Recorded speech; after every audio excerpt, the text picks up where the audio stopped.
Welcome to Just a Few More Minutes podcast, where three veterans of the animation and video game industry talk about exactly that, animation video games. I am one of your hosts. I am Jeff Gabor. Alongside and I am me, Michael Berardini. I'm ready to go. That guy right... Wait, it puts us in boxes, and I think he's there. Hey, you got a big old cat in front of you, man. Everyone, welcome special guest, Rilo, my special baby boy. Dummy. He's going to be an issue this whole episode. Continue. My name is Pete Paquette. I am a contract animator in the Boston area. I actually do feel like we should do a small little setup to who we are, because we may have some potential new listeners because of our guest this week. That is very true. Yeah. So, Blue Sky Studio, I've been there for 14 years. I'm a supervising animator on their current film, Spies in Disguise. Pete, we got to know each other at Blue Sky Studios when we met on Ice Age 2 15 years ago. Man, 15 years, that's insane. Yeah. Old. Yeah. Just to mess with your mind, that is a longer time period than when you went from kindergarten to graduating high school. All right, yeah, that's pretty messed up. Yeah. Go ahead, Michael. I work at Blue Sky Studios too. I'm an animator, and I haven't known them as long as they've known each other, but I feel like I know them deeper and harder than anyone else ever has. And Michael, you definitely are using the right microphone this time? Yes. All right. Does it sound like I'm not? No, it sounds better when you put your mouth to the mic. Sorry, I couldn't tell. So you sound good. You sound good, man. Let me do this recurring joke that I just decided is going to be recurring. A little kiss for the listeners. Awesome. And viewers. Yeah, the viewers it looks a little different of what you're doing when you do that. Yeah. Yeah. That's a joke just for YouTube. My name is Pete Paquette. I am a former Blue Sky animator, as Jeff said. I was there for about 8 years, decided to go into the game industry. And since then, I've worked on titles like Bioshock Infinite. I worked on 38 Studios' Project Copernicus. I've worked on Madden 18, League of Legends, Overwatch is where I'm currently at. So, yeah, that is me. Yeah, boy. And you are a beautiful bulldog. Thanks. Just like the one from Rio. Yeah. Yeah, you slobber just as much. Yeah, I do. Speaking. So this week we have our special guest, Gwen Frey, which you worked on Bioshock Infinite with her. She's gone on to do some more really cool things, so we're happy to have her on. Before we have her on, though, today is, when we record this, it is Friday, April 20th, which is the release date of God of War, which Michael, unfortunately, didn't get to play any because he was sick today. Yeah, let me just take a sip of my refreshing medicine potion. And we are also planning to get Ron Pucciarelli back on the podcast, because Ron Pucciarelli was an animator on that game, and at the time we recorded, he couldn't talk at all about it. He couldn't even tell us what he was working on. Nope. But now that it's released, we could get some pretty cool stories from him, probably. Yeah, I bet. So. And I will say, I did actually play it for most of the day today, and boy howdy boys, is that a good game. It is fucking awesome. It starts like very sort of linearly, as you would expect most like Sony games do now with like Last of Us and all that shit, and then you get to a point and it just like opens up and it's like, oh my gosh, there's so many things to do, and it looks fucking beautiful. The animation is on point. Good job, Ron. If you're listening, you're probably not, but if you are, I want to smooch you, because it's quite polished too, and I don't understand to it. There's so much that goes into those games, and everything is like top notch. It's really good. Man, I know he worked his ass off on that project, and it's something he should be really, really proud of.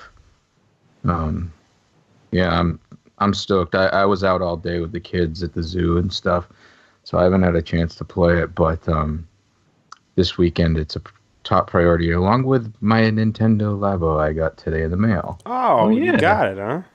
Yeah, I got both packages. My wife wasn't happy. I think she's actually returning the big robot one. No. But that's the one I was never going to get, but was very curious about how it worked. Well, maybe I could talk her out of it. What have you guys been up to? I haven't talked to you in a month. I mean, this is the only time where we really discuss things, and I'm just curious. I like to recap our month if we can. Now, if we stay in the world of animation, then things are rather slow at Blue Sky right now. So both Michael and I, Michael's working on, actually, you kind of just finished a whole series of shots, but it's pretty quiet outside of that. We're shoring up the story right now to give inside information. So that's what we're doing. Tell people what you're working on. We're working on Spies in Disguise. It's comes out next April. Features Will Smith and Tom Holland. Spy genre. Should be fun. Awesome. Got high hopes for it. We'll see what happens. I think it'll be pretty good. Cool. Mikey, what have you been doing? Anything cool? You do anything cool over the last month? I've been talking a lot of shit about all these Marvel movies for the past year or so, but the hype train is really getting to me for this new Avengers movie coming out. So I wanted to watch every single Marvel movie that has come out. Because there was that whole thing that starting in the first week of January, you could watch one Marvel movie every week and it would coincide perfectly with the release of the new Avengers movie. Didn't do that, but I'm watching a few here and there, the important ones. And it's really interesting to go back and watch those. Some of them are hot trash. The first Avengers movie, way too much fucking love for that movie. It is a cheesy piece of shit, but there's some good stuff in it. But the best movie, which I just paused right before I came and pooped and then got on here to talk to you boys. I'm watching the second Captain America movie, which is the first movie that the Russo brothers directed. And what did they do before they made a random Marvel movie? There's my cat again. They directed episodes of Community. It's how do directors of a comedy show make the best Marvel movies? That's crazy, man. It's crazy. That's what I've been up to. You guys play anything good over the past month? I am still playing a lot of Celeste. Wow, really? Got all the strawberries. Beat the game, beat all the B-sides, and realized the game keeps going after that. Man, it just keeps going. It's a big game. Cool. Yeah. And then Fortnite. Doing a lot of Fortnite. A lot of Fortnite? Yeah. Mikey, what about you? I was playing a lot of Monster Hunter still, and then I was trying to finally wean myself off in preparation for God of War, so I popped in Rime. Finally played that one. Oh, how is that? I actually liked it quite a bit. It definitely has its problems, but it's if you took Eco and you took Journey and you smooshed them together with maybe a little less creativity, you'd have Rime, and it's a pretty good game. Wasn't that a free game? This past the PSN game. Yep. Cool. So if you downloaded it, don't ignore it like I do most of my PlayStation Plus games. That one's definitely worth your time, and it's short too. It only took two sit downs. Cool. So it's fun. Hey, Pete, you wrote that huge list of animation tips. Do you think you can pull one? Yeah. Let me find them real quick. So here, I'll do some filler for you. Well, I was going to tell you guys what I've been up to. Oh yes, Pete. What are you up to? I've had an absolutely amazing month. That's good to hear. I've been developing a game with my brother, and we just kind of went live with a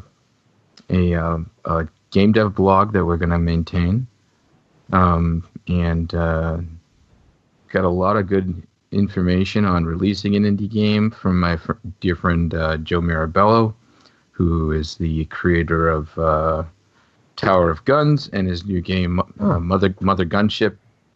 He helped me out a lot. I mean, like, everybody who I show the project to wants to be in on it, and I mean, it's just everything's coming together, and I'm really, really excited about it. Outside of that, I've been playing. I got my surgery scheduled, so I'm happy about that because I'm really tired of my hand being numb. Yeah. And that's happening in the middle of next month. And I just finished a really awesome animation on in my current contract with Overwatch. And as far as gameplay goes, I've been playing just pretty much Fortnite with my son on weekends in the mornings because that's when he plays. So I've had a great month. I can't complain. Well, that's good to hear after last month's downer, Pete. Yeah. I mean, I couldn't ask for a better month, and I'm looking forward to what the future has to offer. So. Yeah, why don't you give out the website name for the game? Sure. The game is called TR1S with the tagline Treason in Space. It's called www.treasoninsspacegame.com.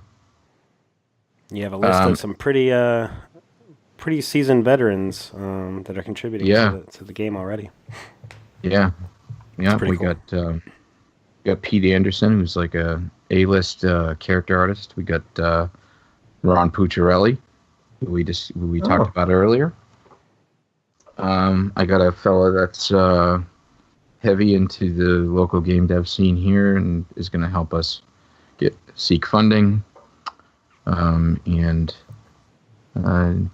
Jeff, you said you were going to maybe help out in the future, which is amazing. Yeah, absolutely. I'm not listed on the website literally just so we don't have to go through Fox. Yeah, and that's totally fine, and I appreciate that. And most recently, we're talking to a guy who is very interested in the project. He's a musician that has worked on something like 30 games or something like that. We set up a meeting with him, and it's and like I said, everything's coming together.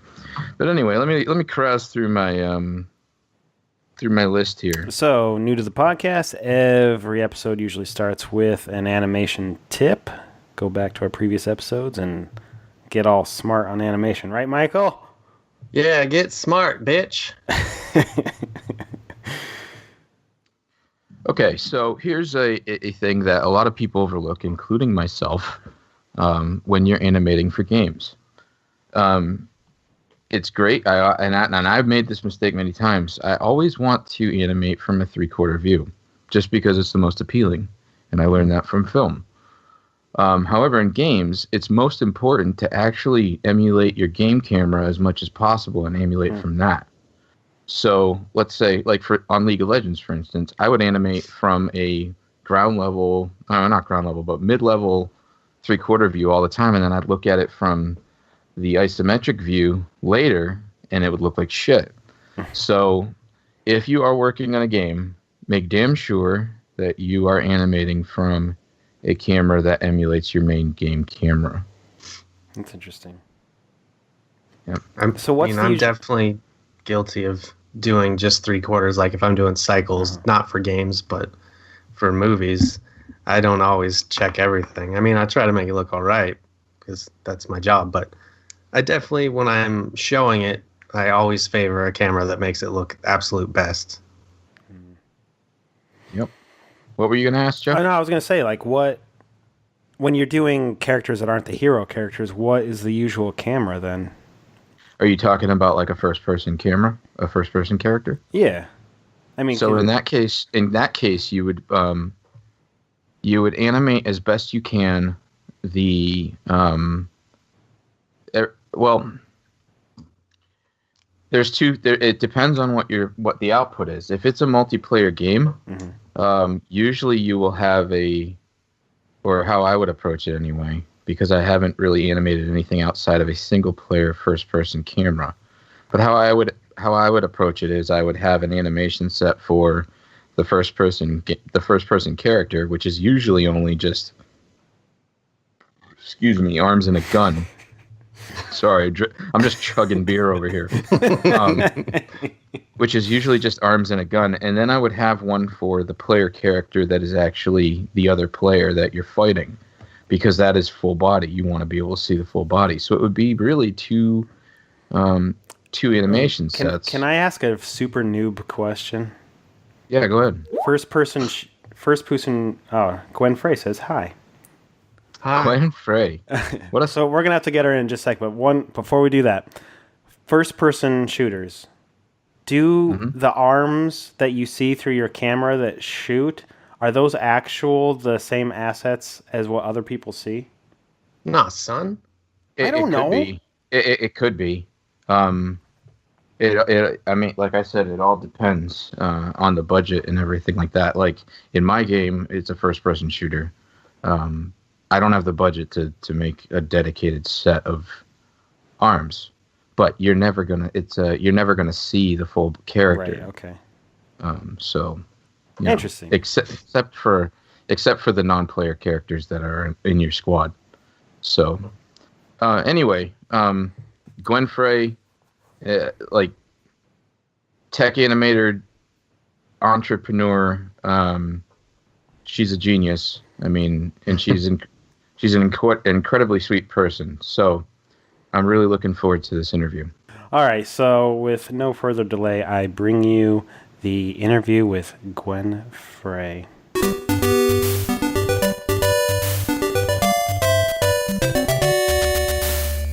All right, and we're back with Gwen Frey. Hello, Gwen Frey. Hello. How are you guys? Great. Fantastic. Awesome. How are you? Good. I am good. Life is good. So let me give a quick background check. You feel free to correct me because I'm sure to say something wrong. So Gwen Frey is a senior our technical animator in the video game industry with a career that spans AAA, indie, and everything in between. She's worked on Bioshock Infinite as a senior technical animator, and after Rational Games closed, she became a founding team member of Molasses Flood, the Molasses Flood. And that is correct. She released the very beautiful game Flame in the Flood. She continues to develop games with Molasses and is currently also working on a personal puzzle game called KINE. That's correct. So I co-founded and I co-own the Molasses Flood. I'm the CFO there, and I'm still the solo animator there for our next project, the Molasses Flood. And I'm on the weekends I work on a little indie game called KINE, which I've been talking about that a lot more because I can talk about it. You know, you know how there's always the thing at work that you can't talk about because you got funding hasn't come through and you got a marketing plan there, and that's my bigger project would be this stuff going on at the Molasses Flood right now. Cool. Well, that's the exciting stuff. I think both these guys really want to, I mean, Pete way more than Jeff does, but they really want to do that indie game stuff on their own, so. Yeah, God help them. Thank you for agreeing to be on the podcast, Gwen. It's really awesome of you. Oh man, I mean, Pete and I worked together. We sat next to each other for years back at Bioshock Infinite. Yep. So anything for Pete, man. Yep, and anything for you, Gwen. So, we just did a panel together at PAX East. That was great. That was a lot of fun. Yeah. Yeah. What was the panel? That one I think was breaking into the games industry as an artist. Yeah. Remember that one where that guy came up and was asking me like, what do you think about Overwatch becoming a movie? And then the moderators shut him down. Yeah. Yeah. Dude, see, we had on Thursday, I was part of a different panel, and we let people just come up to the mic and ask questions. And I was really excited about that because we got really good questions. And so I recommended it. I was like, hey, let's just let people come up to the mic and ask questions. But for the art panel, for some reason, it was, the questions we got were like, what software should you use? And just, I know, right? Oh, right. And that's you what worked a stupid question that is. I mean, not ask that in 10 minutes. I just watched you literally cross that off your phone. Oh man. Yeah, so we got a couple one dude's just like, "Hey Pete, speculate on if Overwatch could be a movie." Pete's like, that's outside my pay grade. Yeah. I basically told him I'm not like I can't speak on behalf of Blizzard, so it was kind of like an area I couldn't venture into. Hey, but Pete, what would you think about if Overwatch is made into a movie? I would say that what I was gonna say when right before she like shut him down was like, well, I can't imagine it'd be out of the realm of possibility because they already allowed her to be in Ready Player One. She was all over the place in that too. Yeah. So I don't know. No official opinion from me, but it seems like they're cool with it.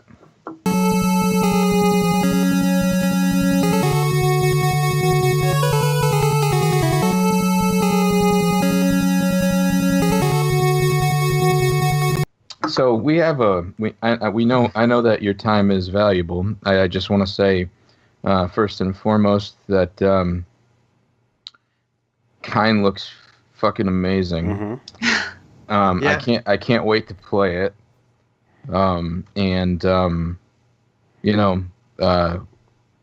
Working with you was really a great experience because I learned a lot from you about the tech animation side of things, and you really helped me because during that time, I was still kind of in film mode, mm-hmm. And I hadn't really dove in. I didn't get the chance at 38 Studios to really dive into the engine all that much. So you and Jeremy Carson, I owe a very big debt of gratitude to you guys for your patience with me trying to understand all that new shit. Oh man, I'm just so glad you were willing to jump and learn it, because I've been out in California. You see a lot more people moving from between film and animation, and people will come from for some reason there's this narrative that working in games is more secure than working in film. Ooh, word. Wow. Who was thinking that? Which is, I know. Well, people, I mean, imagine you're like you're an animator at one of these effects houses out in California. You're on a contract. They won't, they keep you permanently so that you never have a full-time job. You're always on a contract that renews, so you have to take off a month each year. So in some ways it's kind of true. But when you're an animator at a film studio, you're kind of used to you're the creative, and everyone does what you say, and everybody builds tools for you and is there to support you and your work, right? And then you go to games and you're the help, Yeah. Like that's God's honest truth. Like the designers are the creatives, or somebody else is the creative, and they're just like, look, we need this reload to happen in 0.2 seconds, and if it doesn't, then we'll just make it so an engine. Suck it. Like, wow. Give us the keys. Do it as fast as possible. And there's you learn to work within the constraints, and you actually, like, I love it. Obviously, I love the constraints. I think it's fun trying to figure out how to make how do you reload a weapon when you've got, like, when you're holding a two-handed weapon and you have to have in your left hand, you're shooting a fireball and you need to reload. Like, what does that look like? Do you just, like the create, and how do you do that in half of a second? I find these challenges to be interesting, and not everyone does. Not everybody embraces the tech anim side of things as well as you did, Pete. I thought that was pretty cool. I appreciate it. And to be quite honest with you, I find having limitations to be much more fulfilling.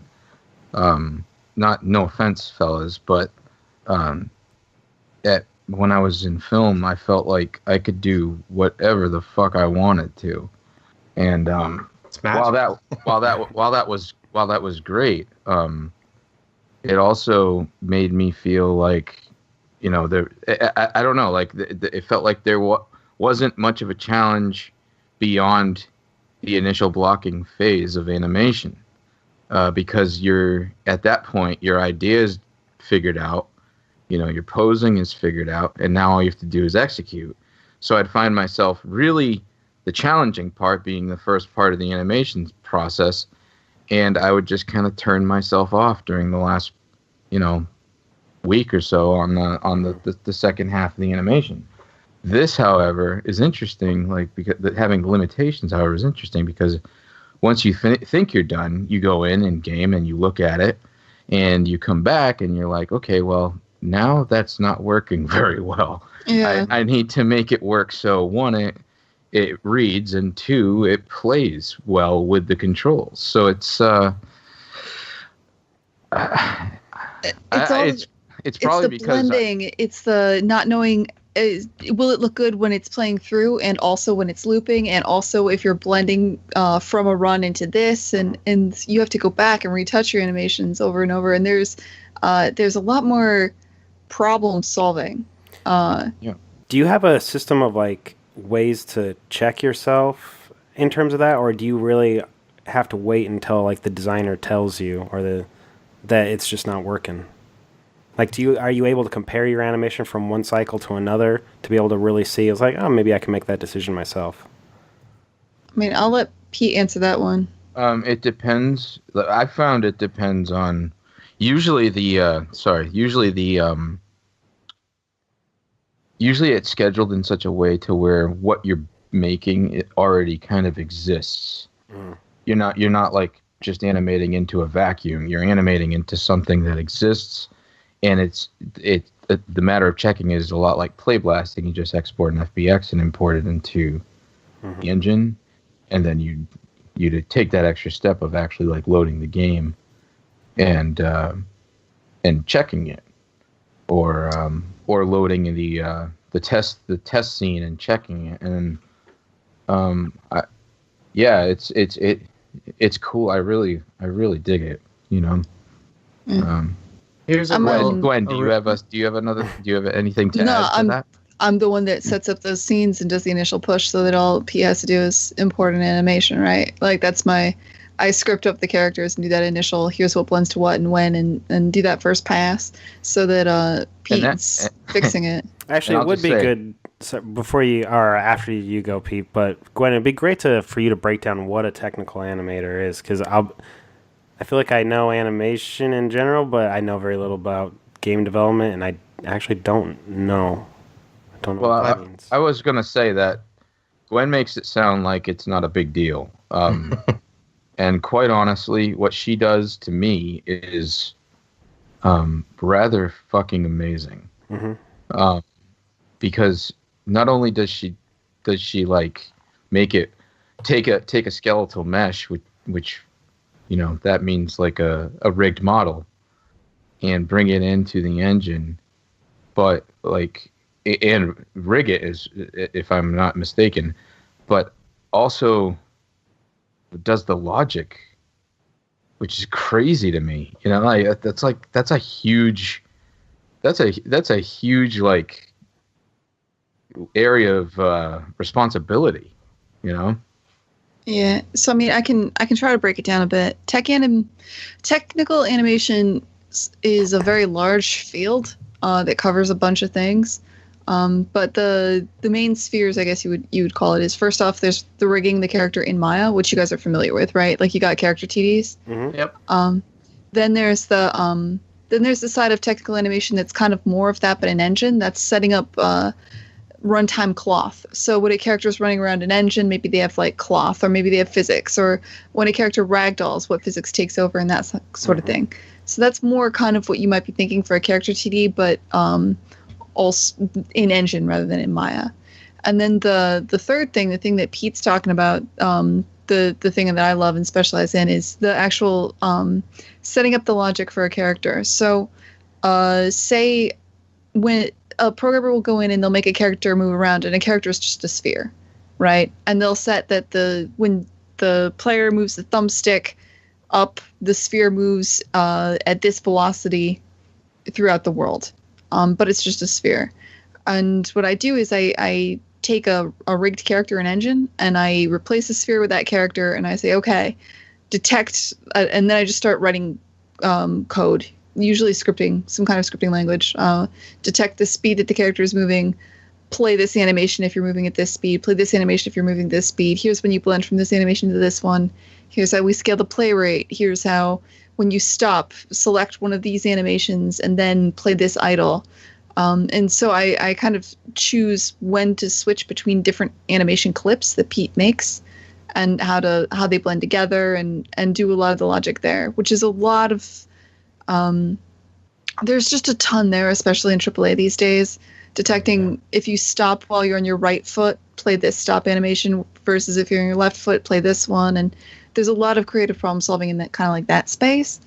And that's sort of where I live. I live in that space. I was listening to one of your podcasts, which we actually didn't plug, but the Dialogue Box, which is really fantastic great. Yeah, podcast, really great, by the way. Yes, thanks, guys. But you were mentioning that a lot of like the innovation in terms of like that sort of blending between different cycles was actually happening in like the sports genre of video games, which I thought was really interesting. Yeah. So I would say that for tech animation, there's a lot being done in sports games, absolutely, because that's where you get things like how do I explain this? The full body IK is the idea that there's a character that is about to kick a ball, and so you'll move in engine. How do I put this? A character is about to hit a ball. This is happening dynamically. You know where the ball is in engine. The engine will move the character. Will start playing a kick animation, but will do some fix up by moving the foot to match where the ball is, which will move the whole body using human IK. And then there's just a ton of physics blending that happens on top of that. Just in general, procedural animation and getting for these sports games to get these characters to dynamically at runtime line up with what they're hitting or doing. That tends to be where a lot of the innovation for tech animation happens.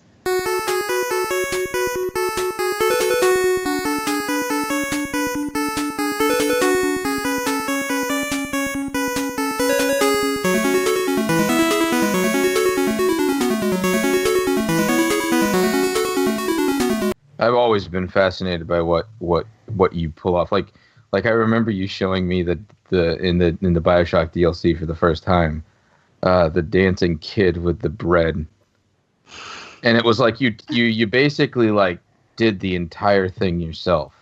You did the logic, you did the setup, you did the animation, you did.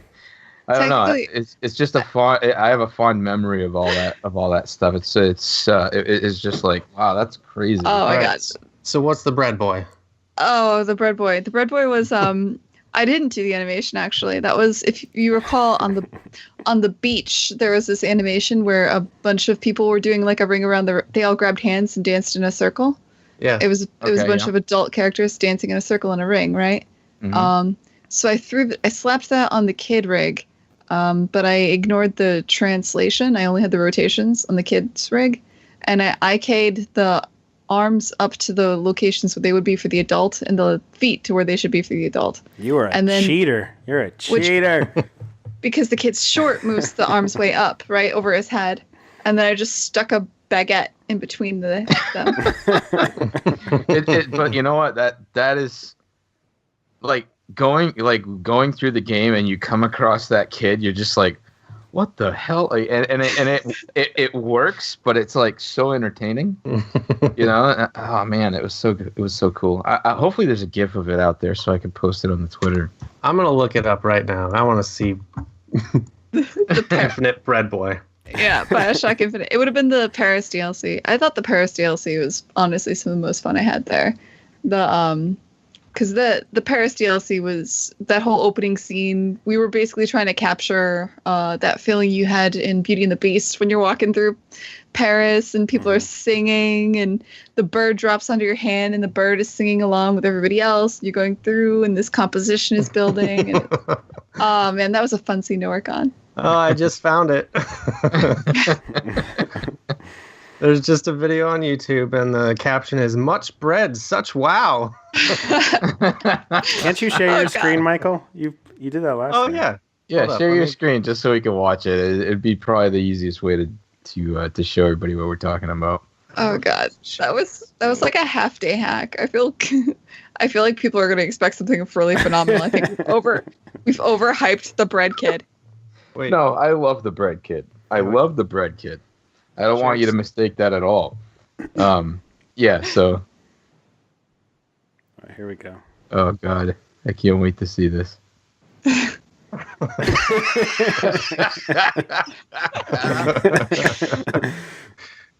You could tell it's totally janky though. Like you could tell it's not like that's not normal motion. That the arms aren't real. I mean, a lot of the other side of this is a lot of game animation stuff has to be hacked together because you just don't have a lot of time. So like, yeah, we hacked that together. Or sorry, I hacked that together in like half of a day while I was setting up a bunch of other stuff in that scene. Yeah, that's games, man. It's fun. See, that's cool. I like that you can just like knock something silly like that out, and it's just in there for everyone to enjoy. Yeah, that's true. Because I can't knock anything out in films ever. And what was Ken like when did Ken ever say anything officially about that? Because I'm curious. Yeah. I don't know. I don't think so. No. No, it was just fucking hilarious.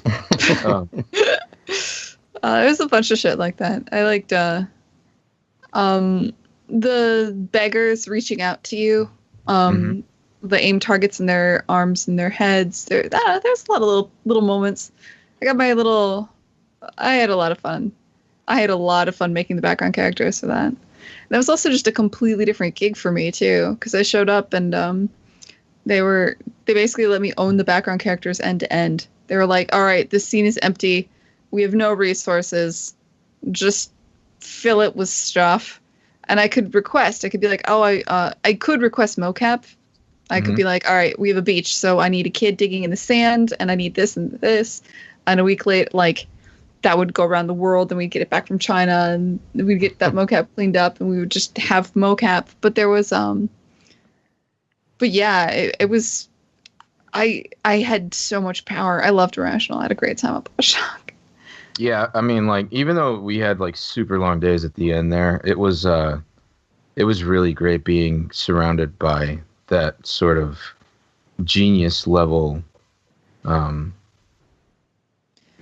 creators. You know? I couldn't. After the Irrational shut down, I just looked around and I was like, I can't work anywhere. I was like, I've just worked with the best in the world. Like, the people I've worked with were so good. Anywhere will be a disappointment. And then I went indie. Yeah. Which, maybe you could discuss that a little bit, because I know that you guys were successfully kickstarted on your Flame of the Flood. I was one of your backers. Yeah, I remember. Thank you, Pete. Yeah, no problem. And yeah, you guys released and you were successful, and I'm just curious, like, how it all kind of gelled together for you. So starting the company, I was gonna, so a massive company like Irrational shuts down, and obviously a bunch of little companies spin up out of that, right? Like, there was a couple people started things. I think several of them are still going. Code Beast is renamed Disbelief now. The engine programmers all stuck together and formed a company that does engineering outsourcing. I was gonna go solo. I was gonna go like solo indie dev and kind of pursue that, but at the time, Forrest had reached out to Sync, and they were going to start a studio, and they were like, hey, Gwen, we're starting an indie studio. Really small, we'll all own it together. I heard you were going to go solo. What if you just don't? And instead you, like, be part of this? And I was like, fuck yeah, let's do it. So we got our little ragtag group of our little garage band together, 6 people. We busted ass on a prototype, and we kickstarted it. Then we said it would take 2 years, and it did, and then we launched, and basically it's like the most it's kind of a boring story. It's like we decided to do it, and then we did it. The end. No, I don't think it's that. No, that is definitely not. There's some interesting things you mentioned even on your podcast in terms of even the release date, just the release of Flame in the Flood, and the idea that it was not the big boost initially of sales, and you had to live through like You mentioned a really interesting thing that I think it's worth talking about. It was like that initial disappointment of like it didn't have that super huge sale right at the beginning, and having to stay mentally well enough to have it actually come back around the other side and actually become a successful game through like word of mouth and having a long tail. Yeah, I didn't want to be like a total downer, but that is absolutely true. When we so I was kind of more used to a AAA dev cycle, the way things used to be back in the day, which is you launch a game, pretty much all your sales happen opening weekend, and then after that you're kind of fucked because people sell the game back to GameStop, and you don't really have a long tail. So you expect your opening weekend to be a large percentage of your sales, and our opening weekend was not good on The Flame and the Flood. We our opening year was okay. We made more money in our second year than we did in our first. Which was not at all what I expected. And so when we launched to, not necessarily crickets, but we did not have a strong launch. I was pretty shattered. Like I thought that was kind of it. Like I thought we were done. And we definitely did get together, and like we had talks about should we fold the company, and I felt like we had those talks quite a few times up until things turned around. And it was just kind of like it was a really dark and depressing time. And I think I try to keep my spirits from the podcast, but I think it came across at times. Yeah. But what did you end up doing mentally to keep pushing through that time? Let me think if I had a choice, really. I mean, we always had 3 months in the bank. We were always, which to me felt like we were always 3 months from folding. But for some reason, like we kept getting back to a place where we had 3 months of money in the bank, and we didn't have. There was times when I sat down and I thought about what I wanted to do, and I would just get dizzy thinking like, oh, should I go be a publisher? Should I go be a tech artist again? I don't think I can go back to a AAA studio after having done this. I really want to, stay indie. I love being indie and I love my lifestyle, and I don't know. In all honesty, I don't know how I kept it together. I think. Well, I mean, you guys did you did some outsourcing as a company, right? Yeah, that's absolutely true. Yeah, when we so part of staying alive was we picked up a contract from Double Fine, and we worked on Psychonauts 2. We bootstrapped Psychonauts 2, which was a really fun project, and that was a boost. But I'll admit, even that, you don't start a company to work on somebody else's game, and we were still not paying ourselves as though we were working full time. We were banking a lot of that money, so I was still working on like poverty level funding personally, right? Like we weren't drawing money from the company, which does wear on you after a while. You know what I mean? Like after a while, it just kind of does. But we always had work, and you just get really excited about what's in front of you and about what your current job is and what you're currently doing. And I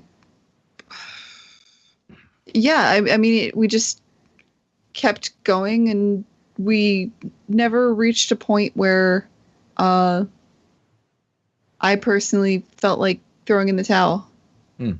I always felt like there was always an opportunity. There was always a chance. We were always somehow little things kept coming online. We had that thing with we obviously had that gig with Double Fine, which I did. I'm not gonna lie, I like Raz is pretty cool. Psychonauts 2 is a really cool project. It's hard to be really super bummed when you're working on that. Because he's such a fun little character, he's like a little dude. The work keeps me happy, I guess. Cool. Yeah, I mean, like, The Flame and the Flood for me is visually stunning. Personally, I'm not a big fan of those permadeath games because I suck at them. So, I've played it a lot. I could never really get that far, but you guys did a really good job with it. It's a huge game with all the crafting and how much you have. It's an overwhelmingly large game for an indie. At least from my perspective, it certainly feels that way. Yeah. Yeah. I mean, it's getting more competitive. You have to be able to do more and more with less people these days. Then the tools are getting better. It's getting much faster and easier to make games, too.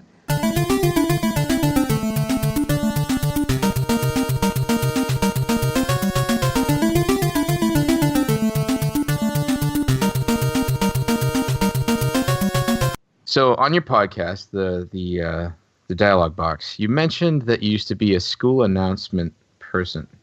Oh God! And you would give announcements over the school's PA system, which I find awesome.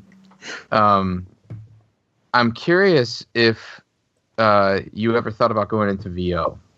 All right. So a quick correction.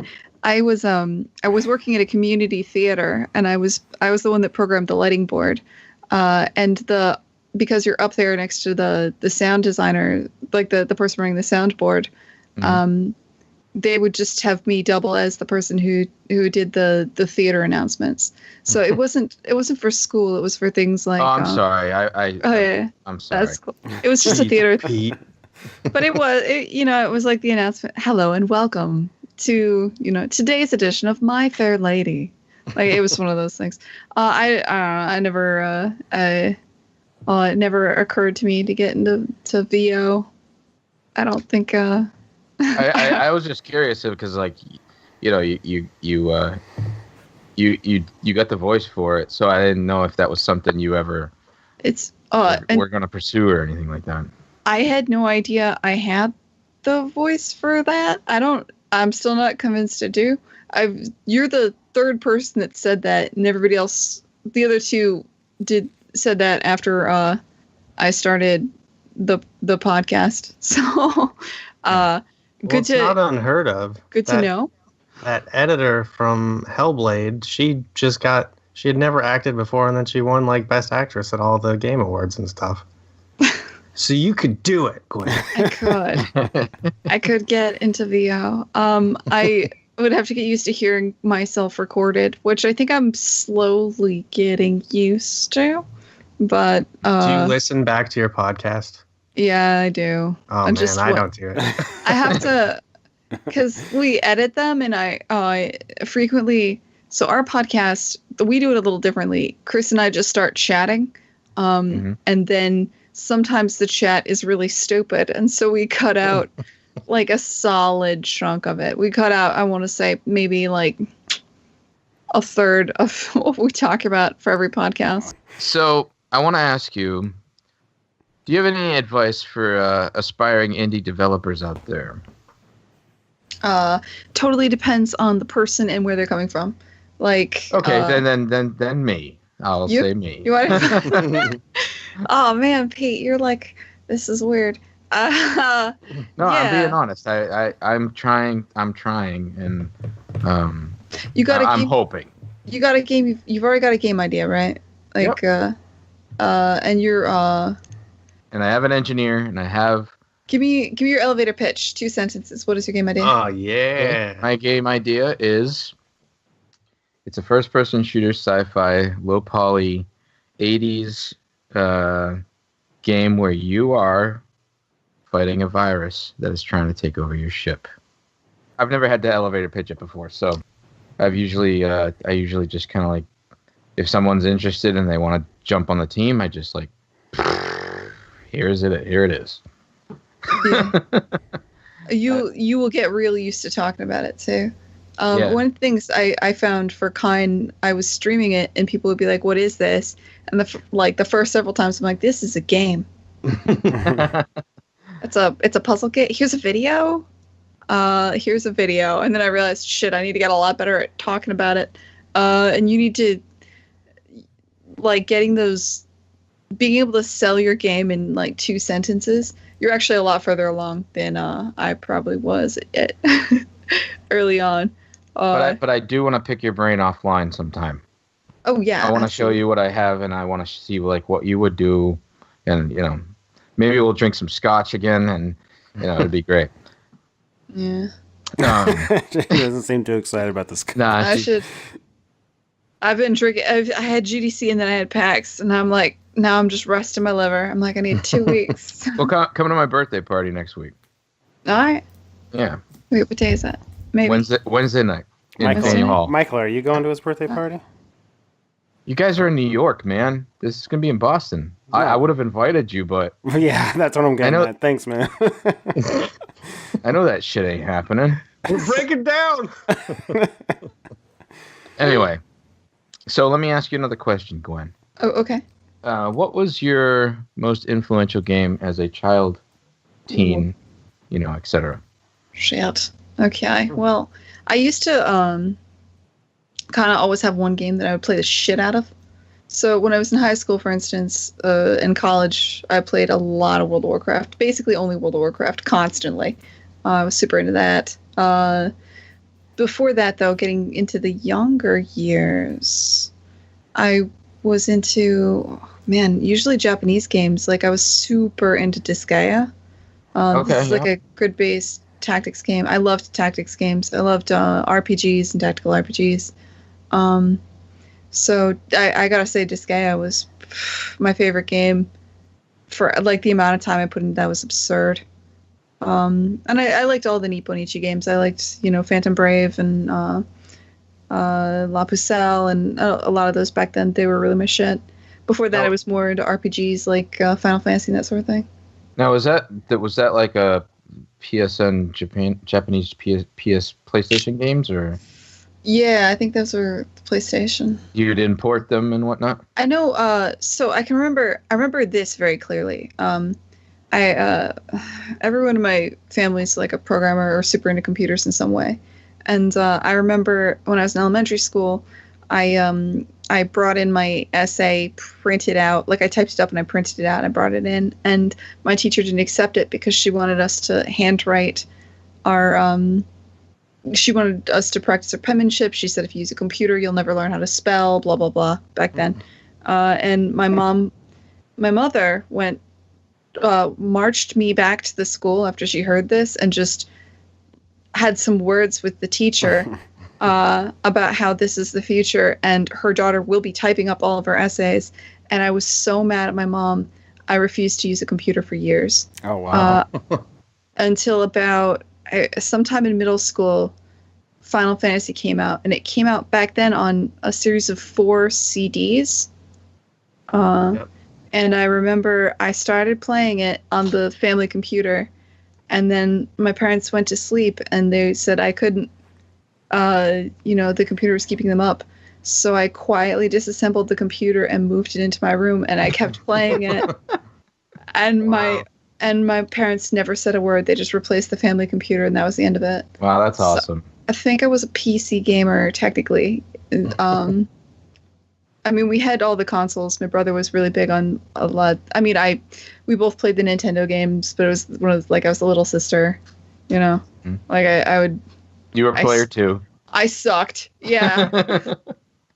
For most of those. That's really cool. Which Final Fantasy was it? I think that was 7. Yeah, it was. Oh yeah, 7. Yeah. Yeah, of course. Of course. I know it's cliche. Everybody says it, but yeah, it's true. Yeah. Never beaten a Final Fantasy game. I always get to the bosses and can't do it. Don't want to grind, then I give up. That's my life. I'm gonna go back to this now. Good addition, all right, Michael. So Gwen, one last question for you from me, and then Jeff will take over. Oh no, all right. You're doing a good job. Go. What is the proudest moment of your career? Oh man, shit. There's so many little ones. I can't think of one. It was cool. After the Flame and the Flood shipped, we couldn't afford a proper, what do you call it, like a launch party or anything like that. Right. But Chuck Reagan happened to be our musician, and music was a huge part of the Flame and the Flood. Chuck Reagan did the soundtrack, and he composed the songs and stuff. He was touring at the time, and he was touring in Boston right 2 weeks after we launched, and he invited us all backstage. And so we went to the Sinclair, and we saw he was a shout out to the Molasses Flood, and he did his set, which is his album was called The Flame and the Flood, which was just all the soundtrack to our game, and he played it, and then we went backstage and ate shitty backstage food and hung out with the band. And it was honestly one of the best nights of my life. I had a great time with that. The music was awesome. Really great in that game. Yeah, Chuck Reagan is a beast. I don't know if that was my proudest moment. Like, there's been a lot of little ones, but that's definitely probably up there, maybe. That's awesome. That's really cool that you guys were able to still have your kind of rap party, even though, Yeah. Given the circumstances. It was unexpected, but it was so perfect in a way, Like, was it spontaneous? Yeah, I assume.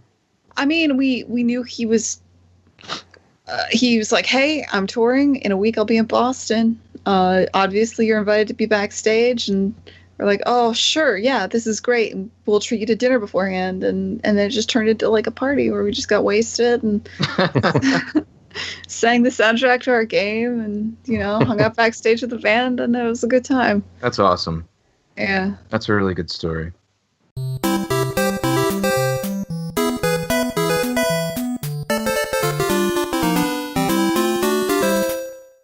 So, Jeff, you have any questions for Gwen before she takes off? You got 15 minutes. We can go long. It's fine. I don't know how you guys do this stuff, but it's fine. Well, we usually just only have a few more minutes. Oh, Jesus. All right. I was actually going to ask you about some of the other hats you wear, especially about talking about like some of the extra stuff you have to know being in an indie company in terms of like distribution, how you like do your sale, like your pitches, like how do you gain the ability to also, like, you're doing all your tech animation stuff, but you also seem to have a whole different skill set just to be able to like get a game up and running and sell and market and all that. Yeah, you pick up that quickly or you don't, and you're in trouble. That's kind of like how it is, I guess. I mean, I don't feel like we sold The Flame in the Flood as well as we could have. I wish I had started the podcast before. I wish we'd engaged the community more. All I think of when I think of that stuff is stuff we probably could have done better. Like, we had a good Kickstarter, and Forrest, to his credit, was phenomenal about being on the Steam forums and stuff and keeping the community engaged. But we didn't do that thing that a lot of indies do, where they really build their community over time and they continue to kind of build up a little cult following, especially for a roguelike game. Mm-hmm. That was something we should have been thinking about doing a lot more. So I guess the answer is I can't answer that because I don't feel like we did it well. The truth is we were pretty bumbling the whole time. I mean, I said this story on stage a couple of days ago, but the reason why I was the CFO was because we after we had our Kickstarter, we had the presence of mind to make a bank account for the company. Mm-hmm. And we rented out an office space, but that was it. We forgot nobody was paying the rent. Like, the money was in the bank and we signed a lease, but nobody paid the rent for a while. And then the landlord happened to walk by and be like, hey, no one's paying the rent. And I was like, oh. And so I just started doing it. And then eventually, like, I was the CFO, and it's really easy to be the CFO early on when there's like 2 things to pay for. Yeah. And so you just kind of slowly build up from there, and it just becomes a thing where you tackle each task one thing at a time, and you learn as you go. So it's not like you form an indie company and you already know everything you need to know. You don't know what you need to know. It's like anything in life, right? Like, how does Pete become a dad?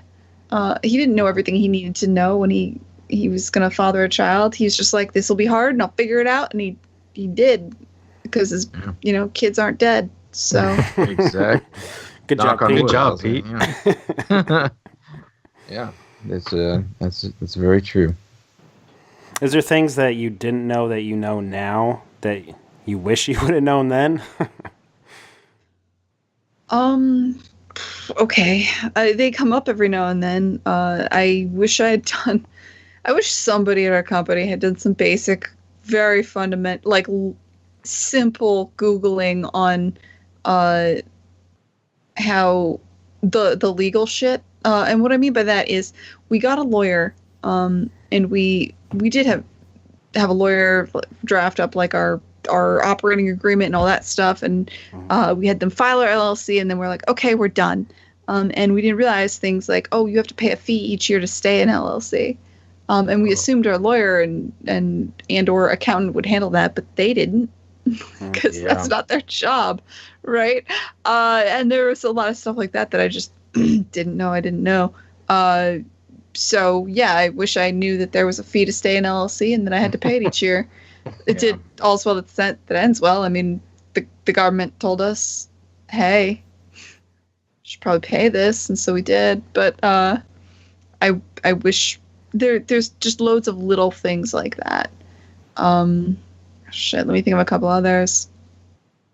I wish I knew that how different the sales curves were for indies, and that I wish I didn't have such high expectations. You know what? I don't. I think we were a little bit arrogant when we started, and we were overly confident, and I think if we weren't a little bit stupid, we probably wouldn't have done it. Yeah, I hear that all the time, that kind of like philosophy. It's like, thank goodness we didn't know, because then we wouldn't have done it. Yeah. Like, if we knew how hard it would be and the struggle it would be to get from there to here, like, if you could see the mountain, you wouldn't start climbing it. But we thought it was a hill. So we were like, this will be fine. Do you think people have like a somewhat twisted perception on like games? Because I will say, like, I've gone out to lunches with guys and they reference like Super Meat Boy or whatever, and they're like, that's all we got to do. We just got to make a game and we'll be rich. Just a game, one game. No one's getting rich anymore. That's one thing.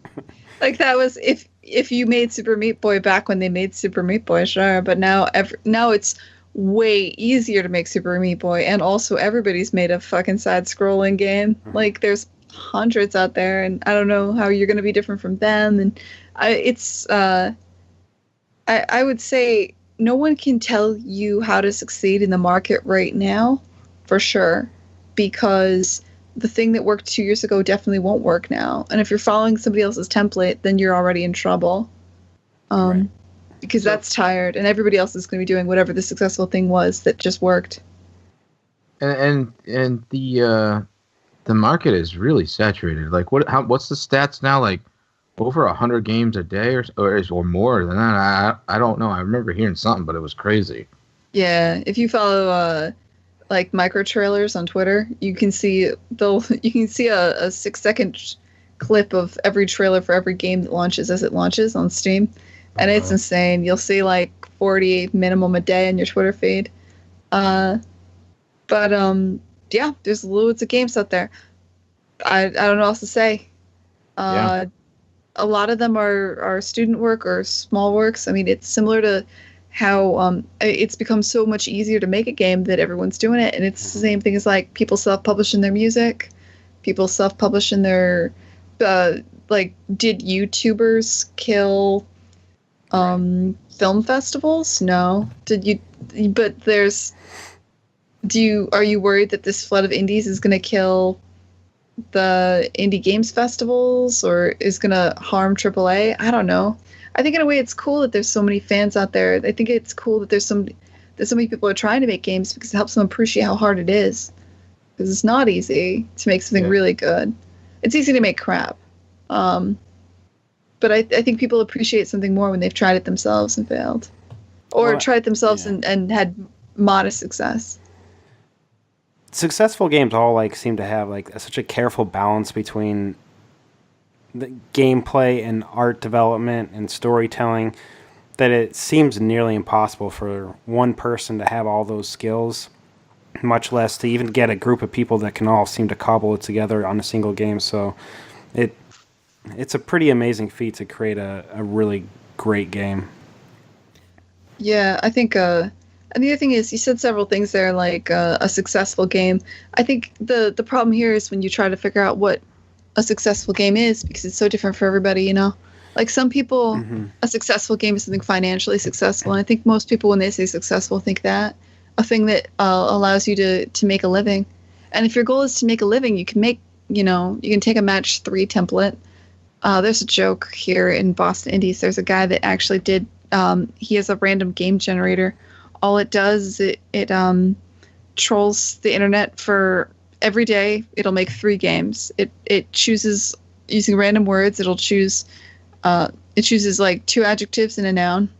It finds the first 5 Google images of that, and it makes a match 3 game. That's freaking awesome. Then it puts it on the store, and it's his most lucrative venture. Wow. Like, Wow. That's, and it's dirty and gross, but it's true. Like, so is your goal to be that guy? Mine's not. Some people maybe. Like, is your goal to make money? And if your goal is to make money, Jesus Christ, there's easier ways than making games, by the way. So Yeah. I mean, we're definitely playing into it a bit, but I mean, the crossover between this and animation is significant. Like, obviously, like, Michael and I right now are sitting in what would be akin to like a AAA video game company, which is like we're working for a big film studio. Mm-hmm. But we constantly have desires to do our own small indie stuff, which is, whether it's a short or just a little, and then how we personally look at the success of that is very different. Like Michael released a really cool short last year, and I would not say he's banking the success on that based on monetary value. No, it's got so few views. Or last episode, I mean, at the same time, it's like it's yours. Yeah, and it's yours, and it's your thing, and you made it, and nobody can take it away from you. Right. And Pete, I was telling you like last week that the most exciting thing I've ever worked on was the last episode of Treehouse Studios, and showing that to just the 40 people in our department, and that was the biggest high I've had. That was fantastic. And it's like, there's nothing. You rate your success very different depending on the project. Yeah, I remember specifically, like I was kind of in transition at that point. So like I think I storyboarded it, and I forget who wrote it, but I storyboarded it, and then basically I showed up for shooting. And other than that, you and JP just fucking destroyed that thing as far as like actually producing it. And man, I agree. It was really awesome to have our own project and be like, okay, this is ours. And I ran into the similar situation when me and my brother made that prototype of the Treehouse Studios game, and I showed it to the department, and me and Nick played and fought each other. It was really funny, and there is really, at the end of the day, it's like Gwen said, it's like, if you want to make money, there's other ways of doing it, but like, will you have that same satisfaction knowing that you have created something that you are genuinely proud of? To segue back to Gwen, you're working on your own independent game, KINE. Like, do you already have an expectation of what you would see as successful for that game? That's a good question. I don't know. I want to make something. I just wanted to flex a different muscle and try something else out. Right now, I just really want to make this game. It'll be successful if I finish it, and I'm proud of it. Totally. It's my baby. Yeah. So, can you share your? So Gwen goes on Twitch all the time and does game dev streams. Can you share some information for the listeners? Sure, yeah. So I stream on Mondays. My Twitch channel is Dire Goldfish. And I stream whatever it is I'm developing on that day. I stream KINE. I take Mondays off and I work on KINE. So, what it is, it could be scripting, it could be animation, it could be anything depending on what I'm doing that day. But I'm making a narrative 3D puzzle game called KINE. It is my baby. It looks like a mind bender. It's fun. It looks really cool. Like and the thing is that it really shows off your tech animation skills as well. Like all the little post-secondary motion and the little accordions and all that kind of stuff. It's really cool. I feel like I haven't leaned into that enough. I should. I focused on the things I'm less confident in. That's gonna get so much bouncier, man. You have no idea. Oh, I can't wait. I can't wait because I think it works really good as it is right now. All right, cool. Yeah. Well, I can't imagine like a better way to like be able to end the podcast with that. I have a ton more questions. I really hope we can find a way to get you back on the podcast again to get some answers from you as well. Oh yeah, this was super fun. Let's do it again. Cool. Awesome. Thank you very much, Gwen. It was really good having you on here. Awesome. Thanks for having me. Wait, I gotta show you what I drew. Yeah. It's not finished, but hold on. Let me do story. it. Yeah, that's the story of my life, man. Hey, Pete, look at this. I'm not done yet. Wow, man, that's really cool. That's sick. Cool.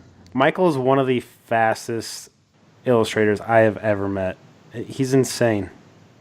Not that good, but fast. I beg to differ. I really enjoy your style.